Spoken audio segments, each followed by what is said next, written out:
L'invité de la rédaction, présenté par Laura Sahin. Bonjour à tous et bienvenue dans votre rendez-vous de la mi-journée. Aujourd'hui, je reçois Daniel Haïk. Bonjour.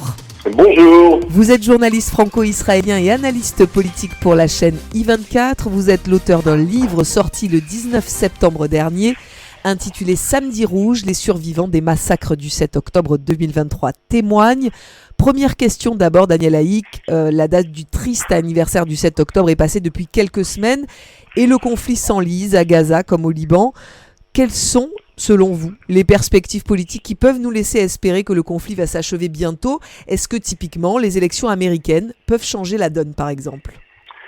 Alors, effectivement, pour répondre à votre question directement, les élections américaines peuvent effectivement changer la donne. Certains même soupçonnent Benjamin Netanyahou de vouloir faire traîner certaines réactions, y compris la réaction face à l'attaque de l'Iran contre l'attaque de l'Iran du 1er octobre dernier.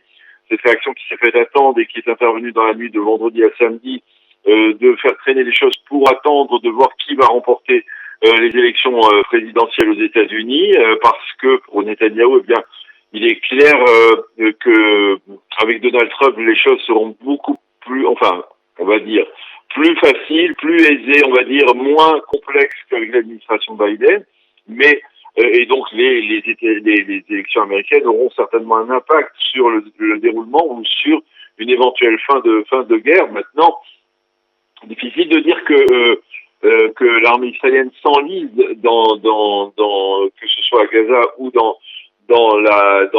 le sud Liban, parce que d'abord au sud Liban, les choses sont assez complexes. Finalement, l'armée israélienne, même si elle essuie des pertes en termes de soldats, eh bien, on est loin, on va dire, des prévisions les plus optimistes, on va dire, de l'armée israélienne dans le cadre d'un conflit avec le Hezbollah. L'armée israélienne progresse, ratisse, neutralise, on va dire, nettoie les nids terroristes du Hezbollah qui sont, on va dire, dans le sud du Liban, c'est-à-dire dans cette zone, ce qui était avant la zone de sécurité, qui est d'une largeur d'une trentaine de kilomètres jusqu'au fleuve de Litanie. Et donc il y a des progrès. Ça, ce n'est même pas laborieux. Certains affirment que c'est même beaucoup plus rapide qu'on ne le pensait. Certaines estimations de responsables israéliens affirment même que d'ici quelques semaines, le dossier libanais aura été réglé. Maintenant, dans la bande de Gaza, la situation, elle est aussi extrêmement, on va dire, elle est relativement favorable pour Israël, même si il y a des poches de résistance de la part de terroristes de Hezbollah qui se reforment, de la part du Hamas, qui se reforment, comme c'est le cas aujourd'hui, actuellement, ces derniers jours, à Djebalia, dans le nord de la bande de Gaza. Et l'armée israélienne est obligée de revenir parfois 2 ou 3 fois pour neutraliser ces poches de résistance. Alors, quelque part, on peut dire aujourd'hui, et c'est on va dire, c'est le message qui est diffusé, on va dire, par les autorités à la fois militaires et civiles, on n'a pas encore éradiqué ni le Hamas ni le Hezbollah, mais les deux mouvements terroristes, l'un sunnite, l'autre chiite, sont extrêmement affaiblis et on est moins loin d'une victoire sur le terrain qu'on pouvait le penser, même si l'idée, c'est-à-dire la destruction totale et du Hamas et du Hezbollah semble être, enfin, en tout cas pour certains, en tout cas une sorte d'utopie qui n'a pas de prix sur la réalité. L'affaiblir effectivement, détruire totalement toutes les infrastructures, ça prendra beaucoup plus de temps. Mais en tout cas, pour répondre à votre question, il y a tout de même une forme de satisfaction après un an de se retrouver finalement face à cette place-là. D'autant plus qu'on est arrivé aussi à une confrontation avec l'Iran qui, jusqu'à présent, se déroule sous un angle relativement favorable pour l'armée israélienne. On va évidemment revenir sur votre livre Samedi rouge, un livre avec une première partie qui s'intitule Comment Israël s'est laissé surprendre. Et c'est vrai que c'est une question qui revient sans cesse depuis plus d'1 an. Comment un pays aussi attaché à sa sécurité, avec un service de renseignement parmi les meilleurs au monde, a pu laisser entrer sur son territoire des milliers de terroristes, tuer des centaines de civils pendant de longues heures. Est-ce que vous avez une réponse, Daniel Haïk ? Écoutez, j'ai à la fois oui une réponse et j'ai l'humilité de dire qu'il n'y a pas de réponse absolue à cette question-là. C'est-à-dire que il y a des explications rationnelles à ce qui s'est passé.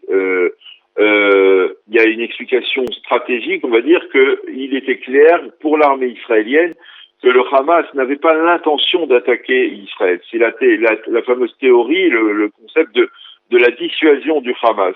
On disait en Israël, avant le 7 octobre, tant dans l'échelon politique que dans l'échelon militaire, que le Hamas n'avait pas l'intention d'attaquer Israël, que Yahya Sinwar était finalement un pragmatique qui cherchait avant tout le bien de sa population. Sa population cherchait à améliorer son niveau de vie, et donc d'une certaine manière, en ouvrant par exemple le poste de Erez, le poste de passage d'Erez dans le nord de la bande de Gaza, en permettant à des milliers de Gazaouis d'entrer en Israël pour y travailler, eh bien, on favoriserait un apaisement des tensions au sein de la société gazaoui, et que donc quelque part le Hamas n'avait absolument pas intérêt à envenimer une situation sécuritaire et donc il n'attaquerait pas. C'était l'erreur majeure, magistrale, on va dire, de l'armée israélienne et des services de renseignement,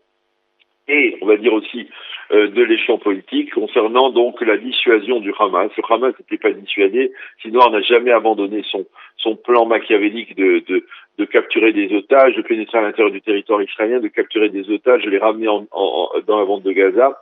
Et s'il y a eu des changements, ce sont des changements qui étaient dus effectivement en particulier, par exemple, au fait qu'Israël avait neutralisé le problème des tunnels offensifs entre la bande de Gaza et le territoire israélien. Donc il y avait ce concept totalement erroné.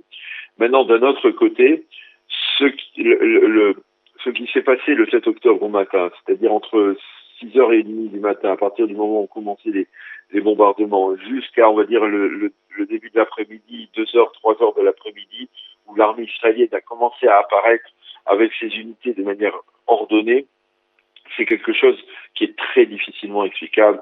Moi, j'appelle ça une éclipse. On a assisté à une sorte d'éclipse totale de l'armée israélienne, cette armée qui effectivement est capable d'aller bombarder des sites en Iran à 1600 km, eh bien, était incapable de savoir ce qui se passait sur le terrain pendant plusieurs heures au début de la matinée. À l'état-major à Tel Aviv, on n'arrivait pas à comprendre ce qui se passait. Et ça, c'est quelque chose, pour l'instant, à mon avis, d'inexplicable, qui dépasse, on va dire, tout entendement, et que même toutes les commissions d'enquête auront beaucoup de mal à solutionner, à résoudre, parce que, eh bien, à partir du moment où on est dans une perspective où il n'y a pas de risque de la part du Hamas, eh bien, on se laisse aller. J'ai entendu encore il y a quelques instants un podcast sur le 7 octobre qui raconte à quel point, eh bien, dans le fortin de Nahalot, qui était un des fortins martyrs de cette journée, eh bien, personne ne s'attendait à une attaque, et que les soldats étaient totalement démobilisés, que tous ceux qui avaient pu partir pour aller célébrer la fête de Simchat Torah avaient été libérés, que même 2 blindés qui étaient en général en position d'attaque offensive en direction de la bande de Gaza avaient été retirés de leur position. Donc c'est quasiment inexplicable, comme si, on va dire, les astres s'étaient ordonnés pour que tout flanche pendant de nombreuses heures au sein de l'armée israélienne. Donc dans le cadre de ce livre, vous avez recueilli les témoignages des rescapés de ce samedi 7 octobre 2023, ce samedi rouge, comme vous l'appelez. On a appris il y a quelques jours la mort d'une jeune femme qui avait survécu au Festival Nova, une jeune femme de 22 ans qui s'est donné la mort le jour de son anniversaire. Beaucoup, on l'imagine bien, sont atteints d'un syndrome post-traumatique évident. Comment, vous, en tant que journaliste, vous avez réussi à faire parler ces témoins traumatisés encore aujourd'hui?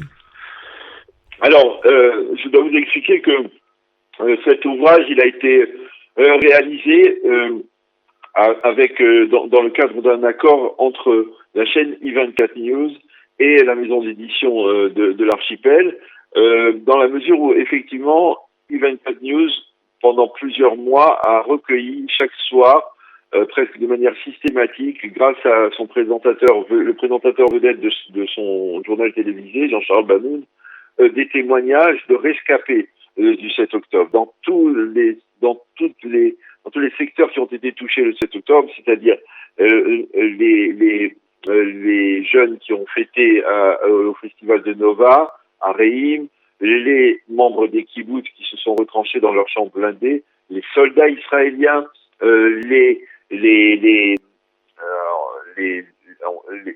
soldats israéliens, la police israélienne dans les villes comme Sderot, Ofakim, et puis par exemple même les rabbins orthodoxes du mouvement Zaka qui ont dû identifier des centaines de corps.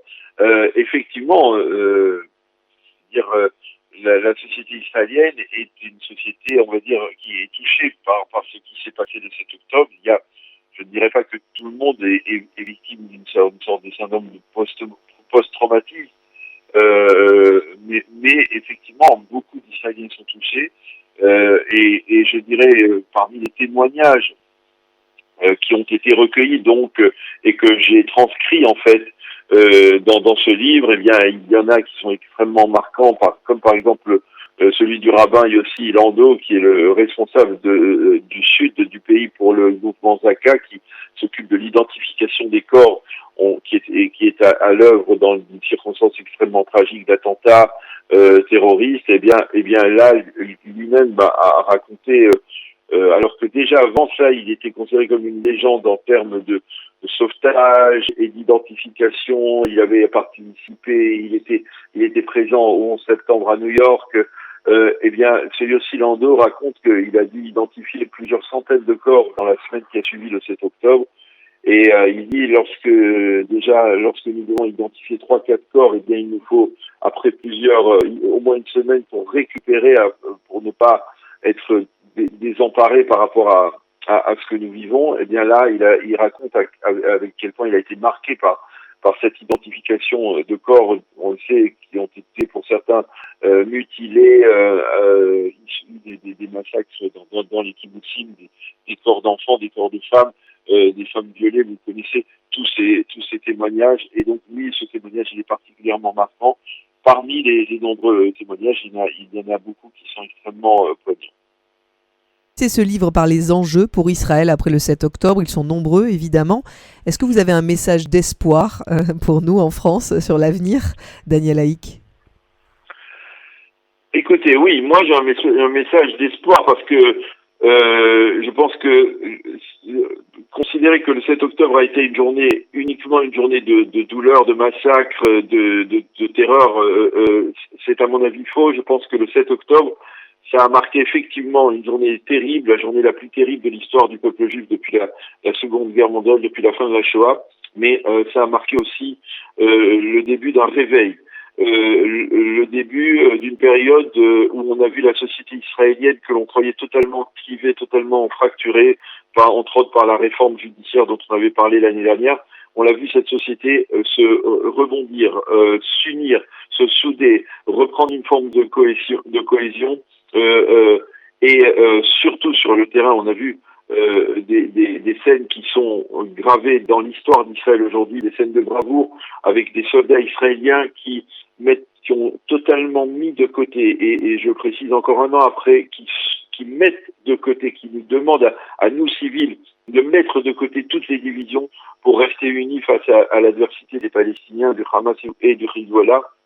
Bien, on a vu des soldats israéliens de gauche, de droite, qui ont combattu ensemble dos à dos et qui ont réalisé des actes de bravoure, on va dire tout à fait exceptionnels. Il y a eu des scènes, énormément de scènes de générosité, de solidarité, de relation, et même on va dire les communautés juives en diaspora, vous le savez, certainement peut-être même mieux que moi, se sont mobilisés, tout ça rapproché les deux, on va dire à la fois l'État d'Israël, des communautés juives de diaspora, mais cela a donné le sentiment aussi renforcé, c'est ce que j'explique parmi les enjeux. Pardon. Il y a bien entendu des enjeux sécuritaires extrêmement importants. On n'a pas le temps de les dévoiler, mais pour moi, quelque part, l'une des conclusions majeures de ce qui s'est passé le 7 octobre, eh bien, c'est que ce sont nos ennemis qui nous ramènent vers notre identité juive. Je peux vous donner des exemples de juifs de France qui m'ont parlé, qui m'ont dit après le 7 octobre, je me suis senti plus juive qu'avant, et qui ont voulu revenir vers leur identité juive. Et de la même manière que ce phénomène s'est produit en France à travers des actes d'antisémitisme qui se sont multipliés, vous le savez, eh bien en Israël, ça s'est également traduit par une volonté de réaffirmer une partie de l'identité juive que l'on avait cru bon de débarrasser au moment de la création d'État d'Israël par les pères fondateurs, qui voulaient créer une identité, on va dire, plus israélienne, plus laïque, on va dire, et débarrasser de certains paramètres de l'identité juive. On revient vers cette identité juive grâce, entre guillemets, ou à cause surtout de nos ennemis. Ce sont eux qui nous ramènent vers cette identité. Et le symbole que je souligne dans ce livre, c'est le schéma Israël. Vous savez, schéma Israël, c'est une phrase qui a été prononcée par des millions de juifs, certains ils sont montés sur les bûchers de l'Inquisition, d'autres lorsqu'ils sont rentrés dans les chambres à gaz à Auschwitz. Et le 7 octobre, le schéma Israël, c'est devenu une sorte de cri de ralliement. Je raconte l'histoire de ces soldats israéliens qui, après plusieurs heures d'attente, sont arrivés dans un kibbutzim, que ce soit Be'eri ou d'autres kibbutz, Nachaloz, etc. Eh bien, lorsqu'ils ont frappé aux portes des chambres blindées dans lesquelles s'étaient retranchés les membres des kibbutzim, qui étaient, je vous le rappelle, des gens tout à fait laïques, qui étaient totalement, on va dire, dans le moule des pères fondateurs de l'État d'Israël, pas du tout religieux, pas du tout pratiquants. Eh bien, lorsque les soldats sont arrivés, ils ont dit « Nous sommes Tzahal », les membres des kibbutzim dans leur chambre blindée leur ont dit non, on vous croit pas. Déjà, il y a eu des cas où les terroristes se sont déguisés ou se sont fait passer pour des soldats. Et donc, les soldats ont changé leur disque, si je puis dire, et ils ont dit Shema Israël, Hachem Elokeinu, Hachem Echad. Et là, à ce moment-là, les membres des kibbutzim, qui étaient totalement, comme je le disais, éloignés de toute pratique, eh bien, on dit, ceux qui disent ça, ce sont des juifs, ça ne peut pas être des terroristes, et ils ont ouvert leurs portes. Et là, je crois que quelque part, ce schéma Israël, il a retenti ce 7 octobre comme un message de ralliement, comme un cri de ralliement, de retour, et il a retenti ensuite, après, lorsque les soldats sont partis au combat, des milliers et des milliers de soldats qui sont rentrés dans la bande de Gaza, et ont crié le schéma Israël. Et ce cri du schéma Israël, il retentit comme la volonté du peuple juif en diaspora, du peuple juif en Israël, de revenir vers son identité juive. Et je crois que ça, c'est quelque part la leçon la plus importante, ou au moins l'une des plus importantes de ce qui s'est passé le 7 octobre. Merci beaucoup Daniel Haïk, auteur de Samedi Rouge, les survivants des massacres du 7 octobre 2023 témoignent. À très bientôt. Merci à vous. Merci. À bientôt. Pour voir ou revoir cette interview, n'hésitez pas à aller sur nos réseaux sociaux et notre site internet radiojm.fr, nos réseaux Facebook, Instagram, X et notre application Radio JM. Très belle journée à tous.